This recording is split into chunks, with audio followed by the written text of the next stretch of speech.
الحمد لله وحده والصلاة والسلام من لا نبي بعده آمنت بالله وحده الأحد الحق وحده لا شريك له أما بعد فأعوذ بالله من الشيطان الرجيم بسم الله الرحمن الرحيم قال الله تبارك وتعالى في القرآن المجيد والفرقان الحميد وَإِذْ أَخَذْنَا مِيثَاقَ بَنِي إِسْرَائِيلَ لَا تَعْبُدُونَ إِلَّا اللَّهَ وَبِالْوَالِدَيْنِ إِحْسَانًا وَذِي الْقُرْبَى صدق الله العظيم وصدق رسوله النبي الكريم الأمين قال الله تبارك وتعالى في شأن حبيبه مخبرا وعامرا إن الله وملائكته يصلون على النبي یا ایھا الذین آمنوا صلوا علیہ وسلموا تسلیما۔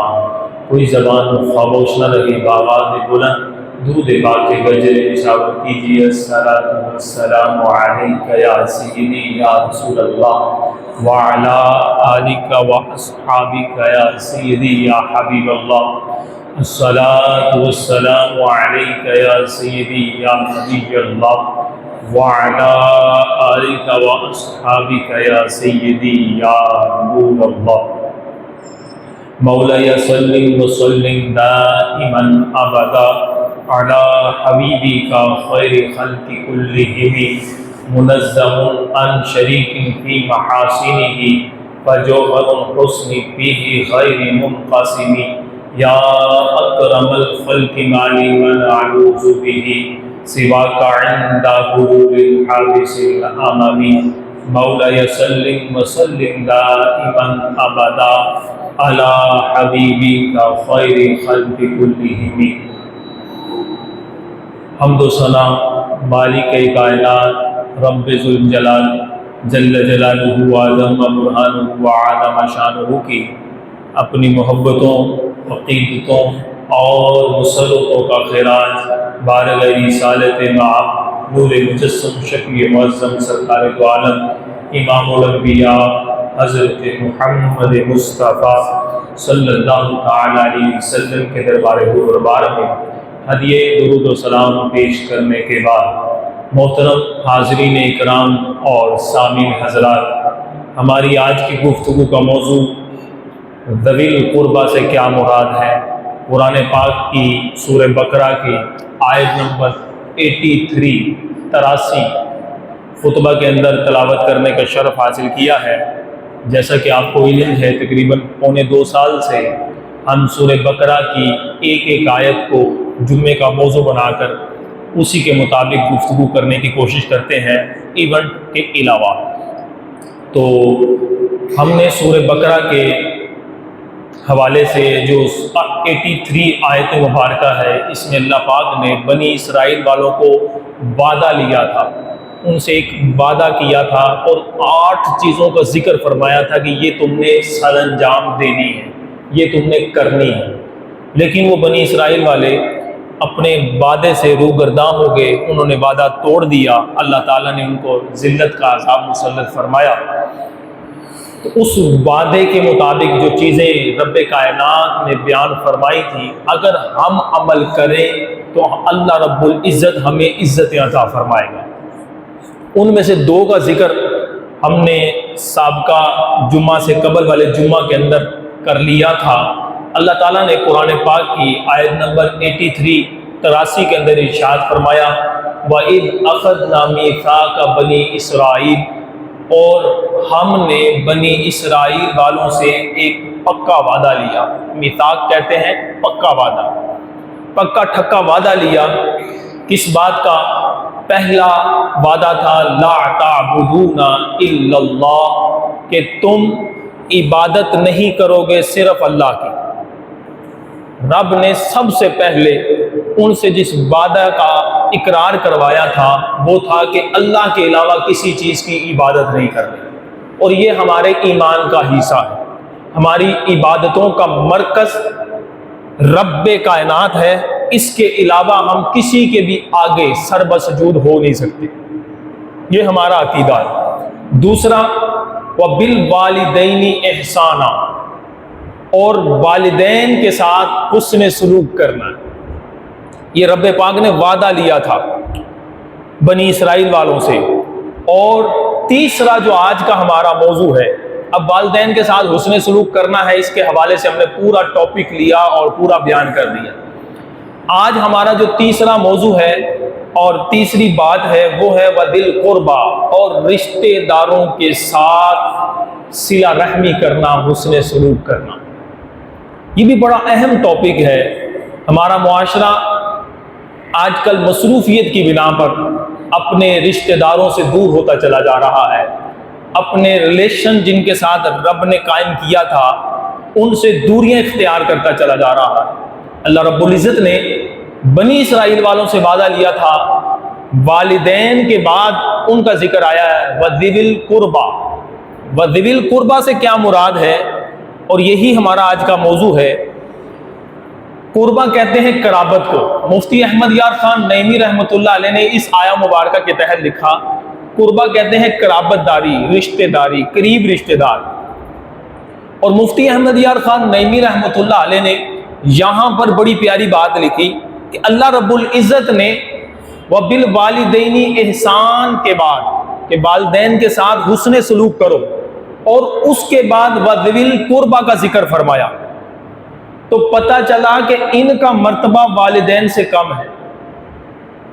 اور دوسری بات مفتی احمد یار خان نعیمی رحمۃ اللہ علیہ نے لکھی، فرمایا اس سے یہ بھی پتہ چلا کہ رشتہ دار ذوی القربا وہی ہستیاں ہوتی ہیں جن کا والدین کے ساتھ کوئی تعلق ہوتا ہے، کیونکہ انسان کا معرض وجود میں آنا، دنیا میں آنا، وہ والدین کے سبب ہوتا ہے۔ اور والدین کے جو رشتہ دار ہوتے ہیں ان سے اس کا محبت کرنا، ان سے رشتہ داری قائم کرنا، ان کے ساتھ اچھا سلوک کرنا، بھلائی کے کام کرنا، یہ ہے حسن سلوک کرنا۔ والدہ کی طرف سے ہو، نانا نانی، خالہ ماموں، یا دوسرا جو رشتہ ہوتا ہے والد کی طرف سے دادا دادی، چاچا تایا، اس طرح کے شریک بھائی جو ان سے ہوتے ہیں۔ تیسرا رشتہ ہوتا ہے ماں باپ کے دونوں سکے بھائی، ان کا بھی ایک رشتہ ہے۔ ان کے ساتھ اللہ تعالیٰ قرآن میں فرما رہا ہے حسن سلوک کرنا، یہ ہے قرابت داری۔ اور اس کے بارے میں میرے نبی پاک صلی اللہ علیہ وسلم کی حدیث مبارکہ ہے، المفرد کی حدیث مبارکہ ہے۔ نبی پاک صلی اللہ علیہ وسلم فرماتے ہیں ان الود یتوارث، فرمایا محبت میں بھی وراثت جاری ہوتی ہے، یعنی عموماً والدین جن رشتہ داروں سے ملتے ہیں بچوں کے دل میں بھی ان کی محبت بیٹھتی ہے۔ گویا کہ اس حدیث مبارکہ کا مطلب یہ ہوا کہ مال کی ہی وراثت نہیں ہوتی، جگہ مکان کی ہی وراثت نہیں ہوتی، وراثت محبت میں بھی تقسیم ہوتی ہے۔ تو جو والدین کے قریب رشتہ دار ہوتے ہیں، دادا دادی، نانا نانی، ماموں، خالہ تایا، ان کے ساتھ نبی پاک صلی اللہ علیہ وسلم کے اس فرمان کے مطابق ان الود یتوارث کہ محبت میں وراثت جاری ہوتی ہے، کہ جب بندے کے والدین کے جتنے رشتہ دار ہوتے ہیں بچے کی خود بخود الفت ان کی طرف بڑھتی چلے جاتی ہے۔ ہاں اگر والدین اپنے میں ان رشتہ داروں سے تعلق توڑتے ہیں تو وہ نفرت بچے میں داخل ہو جاتی ہے۔ تو رب کائنات ارشاد فرما رہا ہے کہ اپنے رشتہ داروں کے ساتھ حسن سلوک فرماؤ، اور یہ نبی پاک صلی اللہ علیہ وسلم کے فرمان سے بھی ثابت ہو گیا کہ یہ وراثت کا معاملہ جو سا ہے یہ محبت میں بھی تعلق رکھتا ہے، اور یہ محبت والدین کے ذریعے ہی ہمارے سینے میں آتی ہے اور آگے کے رشتہ داری ہماری بڑھتی چلے جاتی ہے۔ لیکن ہمارا اس محبت کا جو ریلیشن ہے وہ ٹوٹتا چلا جا رہا ہے، معاشرہ اپنے رشتہ داروں سے دور، مال و متاع اور مطلب کے ساتھ تعلق قائم کرتا چلا جا رہا ہے۔ جو ہمارے حقیقی رشتہ دار ہیں، ہم عموماً دیکھا جاتا ہے کہ ان تک بہت زیادہ مصروفیت کی بنا پر ان سے سلام و دعا عرصہ بیت جاتا ہے، ہمارا نہیں ہوتا، اور چھوٹی چھوٹی باتوں پر لڑائیاں کر کے ہم تعلق توڑ دیتے ہیں۔ نبی پاک صلی اللہ علیہ وسلم کا فرمان ہے کہ اللہ رب العزت امت کو کیا فرماتا ہے، کس بات کی وصیت اور نصیحت ارشاد فرماتا ہے. اور یہ بھی حدیث مبارکہ الادب المفرد کی ہے، حدیث نمبر 60 ہے. اللہ فرماتا ہے ان اللہ یوصیکم بامہاتکم، اللہ تمہیں تمہاری ماؤں کے بارے میں وصیت فرماتا ہے. یہ ایک الفاظ ہے. پھر اسی کے ملتے جلتے دوسرے الفاظ فرمایا ثم یوصیکم بامہاتکم، رب تمہاری ماؤں کے بارے میں وصیت فرماتا ہے. تیسرے نمبر پر حدیث کے الفاظ ہیں ثم یوصیکم بآبائکم، رب تمہارے ابواء و اجداد کے بارے میں وصیت فرماتا ہے. اور اس کے بعد حدیث کے الفاظ ہیں پھر فرمایا ثم یوصیکم بالاقرب، پھر اللہ تمہیں تمہارے بہت ہی زیادہ جو قریب رشتہ دار ہیں ان کے بارے میں وصیت فرماتا ہے. پھر الفاظ ہیں فالاقرب، پھر کائنات ہمیں پہلے اپنے ماؤں کے ساتھ، اپنی والدہ اور ان سے ریلیشن قائم کرنے والی جو ہماری مائیں کہلاتی ہیں ان کے ساتھ ہمیں حسن سلوک کا حکم فرماتا. پھر اپنے ابواء و اجداد کے معاملات، ان کے ساتھ خیر خواہی کرنا، ان کے ساتھ بھلائی کے کام کرنا، ان کی خدمت کرنے کے بارے میں وصیت فرماتا ہے. اور تیسرے نمبر پر فرمایا وہ جو ان دونوں کے ساتھ قائم ہے، جن کا ریلیشن رشتہ ان دونوں کے ساتھ قائم ہے، اللہ تعالیٰ فرماتا ہے ان کے ساتھ بھی حسن سلوک کرو، ان کے بارے میں بھی تم سوچو، ان کی بھی بھلائی کرو، ان کے ساتھ بھی خیر خواہی کرو. پھر ملے گا کیا؟ اللہ رب العزت نظر رحمت فرماتا ہے. جو اپنے رشتہ داروں کے ساتھ حسن سلوک کرتا ہے، ان کے ساتھ پیار و محبت سے پیش آتا ہے، اللہ ان پر نظر رحمت فرماتا ہے. تو یہاں پر